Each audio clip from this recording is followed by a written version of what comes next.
तो बेस्ट हमारे लिए ऑप्शन ये है कि इंडिया, यार इंडिया प्लीज़ हमारी मदद कर दे। अब हमारे हमसाया मुल्क है इंडिया, अफ़गानिस्तान की हेल्प कर रहा है, सऊदी अरब को वो तेल दे रहा है, ठीक है, चाइना से वो चीज़ें उठा रहा है, आईफोन जैसी इंडस्ट्री वहाँ लग रही हैं, इतनी ज़्यादा इन्वेस्टमेंट, इतना आगे जा रहे हैं। हमने कभी सोचा कि यार उससे ट्रेड स्टार्ट करें, उससे हम हेल्प मांगें, उससे हम झगड़ा छोड़कर अगर दोस्ती का हाथ बढ़ा लेते हैं ना, तो दुनिया का कोई मुल्क नहीं है जो हमें टक्कर दे जाए। सहारा अगर हम लेना चाहते हैं तो हम तुर्की से भी ले सकते हैं, इंडिया से भी ले सकते हैं, अगर हम अपना ईगो ख़त्म कर दें तो। वो सर एक तो इकोनॉमिकली बहुत स्ट्रॉन्ग है, टेक्नोलॉजी उनके पास है, हर चीज़ उनके पास है। अगर हम ये वापस हम उसी क्वेश्चन पे आएँ, ये एटॉमिक एसेट्स की तरफ, तो उनकी मिलिट्री हमसे बहुत ज़्यादा स्ट्रॉन्ग है। मतलब तमाम इक्विपमेंट्स उनके पास हैं। अगर वो अपनी जगह पे उन्होंने सस्टेन किया हुआ है तो इसी वजह से कि हमारे पास एटॉमिक एसेट्स हैं, तो वो हर लिहाज में हमसे बेहतर है। मेरे अभी हाथ जोड़े, आप आपके लिए आपकी बड़ी मेहरबानी, आप इस तरह ना करें। वो हमारे पास एक ही हथियार, आप उसकी आपके साथ रिक्वेस्ट है कि उसको ना सेल करें। अस्सलाम वालेकुम। वालेकुम सलाम।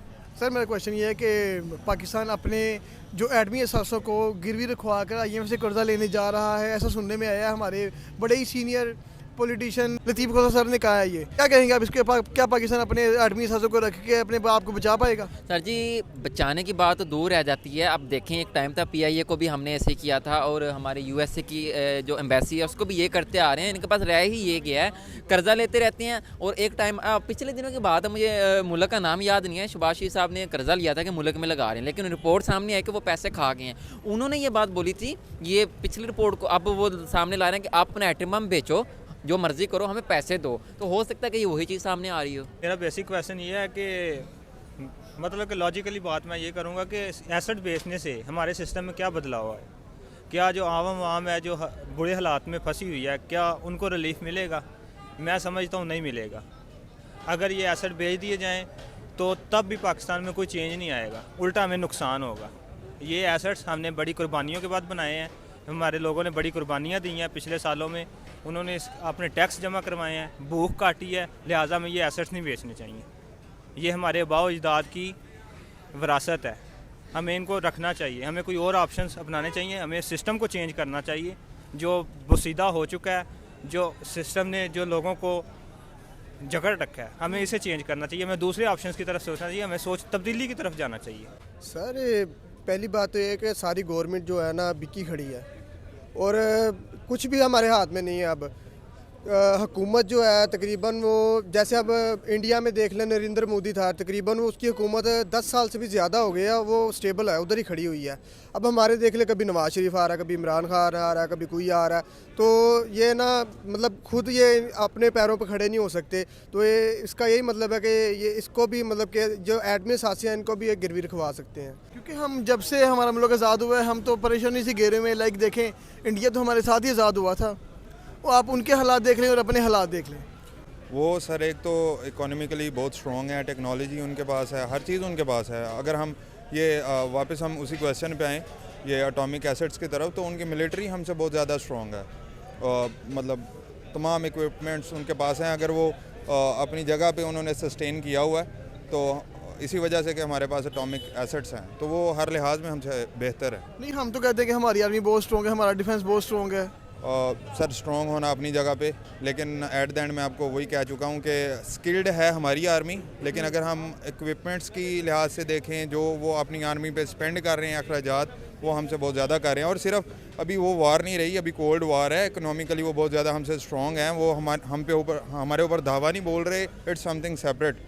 लेकिन अगर हम ये कहेंगे हम उनसे बेहतर हैं, तो ये बात गलत है। मैं डिस्करेज नहीं कर रहा, मैं ग्राउंड रियलिटी बता रहा हूँ। अगर बात करें, जैसे यहाँ पे देख लें, कुछ अक्सर लोग ये भी कहते हैं कि यार हमारा पाकिस्तान में जितना तंग है, कोई अंग्रेज़ मुल्क ही हमें अपने ऊपर ले ले।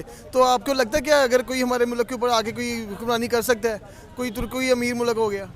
वो अगर मतलब लोगों की ख्वाहिश है कि इस तरह हो, तो होने को हो सकता है, लेकिन ये है कि हम पहले भी इस फेज से गुजर चुके हैं। ब्रिटिश ने हमारे ऊपर जो है हुकूमत की है, लेकिन वो जो दौर था वो बहुत क्रिटिकल था, लोगों ने कुर्बानियाँ दे के आज़ादी ली है। जो मेन चीज़ है वो आज़ादी है। हम अभी इस देखें यहाँ पे फिर रहे हैं, घूम फिर रहे हैं, कोई हमें पूछ नहीं रहा, इजी सीन है, सिक्योरिटी प्रूफ हर चीज़। लेकिन वजह यही है कि हम एक आज़ाद रियासत में हैं और हम आज़ादी से फिर, अगर कोई हमारे ऊपर जो है ना हुक्मरानी करता है, तो हम बस गुलाम होंगे वहाँ पे। तो हम दोबारा वही 100 साल की जो जिदोजहद है वो सब कुछ उससे हम जो है ना दोबारा गुजरेंगे। आपके सर मैं ये कहना चाहूँगा कि हम फिज़िकल जोन से हैं ना वो आज़ाद हैं, ठीक है, फिज़िकल हम आज़ाद हैं, मेंटली हम आज़ाद नहीं हैं, हम सोच नहीं सकते आज़ादाना। और ये जहाँ तक एसेट्स बेचने की बात है, इसका एक और भी हल है जो हम कर सकते हैं। हमें एक ऐसा लीडर चाहिए जो हमें सोच दे। अगर 100 में से 50% लोगों की सोच एक होगी तो तब्दीली आ जाएगी। हम सब कुछ कर सकते हैं।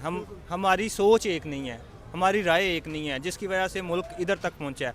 और ये क्यों नहीं है, इसकी क्या रीज़न्स हैं, हमें फैक्ट ढूंढने चाहिए, हमें इसकी पेचीदगी तक जाना चाहिए कि क्या वजह है। 1947 से लेकर अभी तक हमें देखना चाहिए कि कौन से अनासिर हैं जिन्होंने हमें सोच नहीं दी, हमें हमारे में शौर बेदार नहीं किया। हमें इनके ऊपर सोचना चाहिए। हमें टीवी शोज़ में ये चलाना चाहिए। टीवी शोज़ में क्या चलता है, सिर्फ सियासत चलती है। अपनी अपनी कुर्सी की सियासत बचाने के लिए उधर शो करवाते हैं। कभी किसी ने नहीं बताया कि अवाम में शौर कैसा पैदा किया जाए, इन्हें बेसिक हकाइक कैसे बताए जाएँ, इन्हें ग्राउंड रियलिटीज़ कैसे बताई जाएँ ताकि अवाम को पता चले। तो हमें एसेट्स देने की ज़रूरत नहीं है। जब अवाम एक शौरी तौर पर बेदार हो जाती है तो वो अरूज की तरफ चल पड़ती है। तो ये क्या आपको लगता है कि इंडियन ज़्यादा हमसे ज़्यादा उनके अंदर शऊर है? क्या आपको लगता है? जो इंडिया के लीडर्स हैं ना, इंडिया के लीडर्स हैं, वो उन्होंने एक अपना माइंडसेट बनाया हुआ है, ठीक है ना। आई थिंक इंडिया का एक लीडर है, उसने कहा था कि हम कर्ज़ा कभी नहीं लेंगे। उन्होंने कर्ज़ा लेना बंद कर दिया था। उन्होंने अपनी कौम में खुददारी पैदा करनी शुरू कर दी थी कि हमने लेकर नहीं, हमने खुद बनाना है सारा कुछ। और आज वो 5वीं पावर है दुनिया की।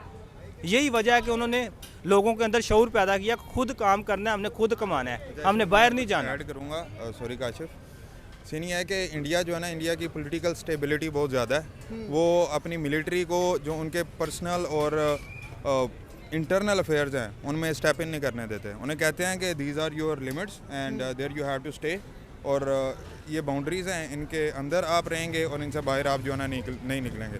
हम हर जगह पे अपनी मिलिट्री को जो है ना वो इन्वॉल्व करते हैं पहले for the sake of help, ठीक है। जिस तरह की ईस्ट इंडिया कंपनी आई और whatsoever, for the sake of help उन्हें इन्वॉल्व करते हैं। उसके बाद वो जो है ना हर चीज़ को जब ऑक्यूपाई कर लेते हैं और फिर हम कहते हैं कि जी फ़ौज बुरी और ये और वो। पहले हम उन्हें वो लूप होल देते हैं कि वो आएँ और वो हर चीज़ के ऊपर जो है ना वो अपना जो है ना वो जिस तरह का भी उनका रवैया है उसको उसके ऊपर करें। मतलब एक चीज़ हमने नोटिस किया है कि इंडिया की जो यूथ है वो बहुत ज़्यादा इंस्पायर्ड है। मतलब कि वो अगर आप गूगल की हायरिंग रेट देखें तो इंडिया से सिलेक्ट हुए थे तकरीबन 510 के करीब, और पाकिस्तान से सिर्फ 4 या 5 लोग सिलेक्ट हुए थे गूगल में।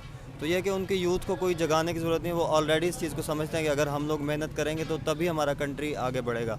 तो हमारी यूथ जो है वो बहुत ज़्यादा इस मामले में अभी पीछे है, टेक्नोलॉजी के मामले में भी, और ये टाइम वेस्टिंग वगैरह ये चीज़ें ज़्यादा है हमारे अंदर। और जो यूरोप है, यूरोप के हालात पहले हमसे भी बुरे थे। मतलब उन्होंने जितनी बड़ी बड़ी जंगें लड़ी हैं, World War II लड़ी है, जर्मनी उसमें पूरी तरह तबाह हो चुका था, और आज जर्मनी 3रे नंबर पर उनकी, 4th नंबर पर उनकी इकॉनमी है।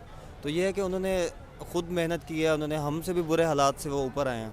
तो हम लोगों को भी यही करना होगा कि इंडिविजुअली हर पर्सन को इसमें अपना कंट्रीब्यूशन देना होगा, कि ना कि हम सिर्फ लीडर्स पे डिपेंडेंट रहें कि कोई आएगा और हमें लेके जाएगा। इस क्या हमें दूसरे ममालिक से मदद नहीं लेनी चाहिए? यार दूसरे ममालिक की बात रह जाती है। देखें, अब हमारे हमसाया मुल्क है इंडिया, अफगानिस्तान की हेल्प कर रहा है, सऊदी अरब को वो तेल दे रहा है, ठीक है, चाइना से वो चीज़ें उठा रहा है, आईफोन जैसी इंडस्ट्री वहाँ लग रही हैं, इतनी ज़्यादा इन्वेस्टमेंट, इतना आगे जा रहे हैं। हमने कभी सोचा कि यार उससे ट्रेड स्टार्ट करें, उससे हम हेल्प मांगें, उससे हम झगड़ा छोड़कर अगर दोस्ती का हाथ बढ़ा लेते हैं ना, तो दुनिया का कोई मुल्क नहीं है जो हमें टक्कर दे जाए। लेकिन हम ये चीज़ सोचते ही नहीं है। मतलब तो हमें नुकसान होगा। देखें, हमारे पास सिर्फ एक ही चीज़ बची है जिससे हम दुनिया में प्रेशर डाल सकते हैं। जी जी, एडिंग पावर ही है। वो भी गिरवी चली जाएगी तो क्या हम पे कोई मुल्क कब्जा नहीं कर लेगा? बेशक कर लेगा सर। पीछे हमारे पास बचा ही क्या है? ऑप्शन ही कोई नहीं है सर हमारे पास। हम मकरूज़ होकर रह जाएंगे, हम दब जाएंगे सारी। मतलब कि जो जितनी भी एटमी ताकत हमारी वही है हमारे पास, और कुछ बचा ही नहीं है पीछे। और अंग्रेज़ों ने फिर हमारे ऊपर आगे कब्जा कर लेना। ठीक है, हमें शौक़ है बाहर जाने का, बाहर घूमने का अंग्रेज़ों के मुल्क में। अब वो मेरा ख्याल है कि जैसे हालात लग रहे हैं कि वो इधर आ सकते हैं। अब कि मुल्क जो है ना बस डिफ़ॉल्ट होता दिख रहा है। अब कोई इसका सीन नहीं है सर। सब करप्शन में डूबे हुए हैं। हर बंदा अपनी अपनी पड़ी हुई है। जिसको 40 लाख दिखता है, जिसको पैसे दिखते हैं हल्के से, कोई वो निकल जाता है लेके। तो इंडिया हमारा हमसाया मुल्क है, क्या उसको हमारी मदद नहीं करनी चाहिए? क्योंकि पिछले दिनों के अंदर सऊदीया और चाइना ने बोला कि हम आपको कर्जा नहीं दे रहे, ना ही हम आपको एड दे रहे हैं। उन्होंने हाथ उठा लिए हैं। क्या हमें इंडिया पास नहीं जाना चाहिए? सर जाना तो चाहिए, जो हमारे सियासतदान है ये मिलाने नहीं दे रहे। कुछ साजिशें ऐसी होती हैं कि मतलब कि हमें मिलने नहीं दिया जाता। हालांकि इंडिया हमसे कहाँ था कुछ सालों पहले, और उधर इतनी गुर्बत थी कि बंदा कहता था कि इससे गरीब मुल्क नहीं है कोई। अब ऐसे ही वो हालात इधर को आ गए हैं, उल्ट हो गए हैं कि पाकिस्तान अब उधर को जाता नज़र आ रहा है कि पाकिस्तान अब बदतर से बदतर हालात होते जा रहे हैं। इंडिया से हमें यार कॉम्प्रोमाइज़ करना चाहिए, वो मतलब बेस्ट चॉइस है हमारे लिए। अब मतलब ये है कि लोग कहते हैं जी इंडिया ये है फ़लाँ फ़लाँ फ़लाँ, यार वो बेस्ट ऑप्शन है हमारे लिए इस टाइम ना। तो बेस्ट हमारे लिए ऑप्शन ये है कि इंडिया, यार इंडिया प्लीज़ हमारी मदद कर दे। सहारा अगर हम लेना चाहते हैं तो हम तुर्की से भी ले सकते हैं, इंडिया से भी ले सकते हैं, अगर हम अपना ईगो ख़त्म कर दें तो ठीक है। तो इस लिहाज से फिर हमें यार वो भी हमारा हमसाया मुल्क है, हालांकि हम हमसाया मुल्क से नहीं ले रहे मदद, हम दूसरे ममालिक से ले रहे हैं जो हमसे बहुत दूर हैं, ठीक है, जिनका इतना सफ़र करके जाना है, ठीक है, तो उनसे मदद लो, ठीक है, वो दें। और उन्होंने कहा कि आप अपना ये चीज़ हमारे पास रखवाएं गिरवी, तो फिर आपको हम देंगे। तो इस लिहाज से फिर आप खुद देख लें।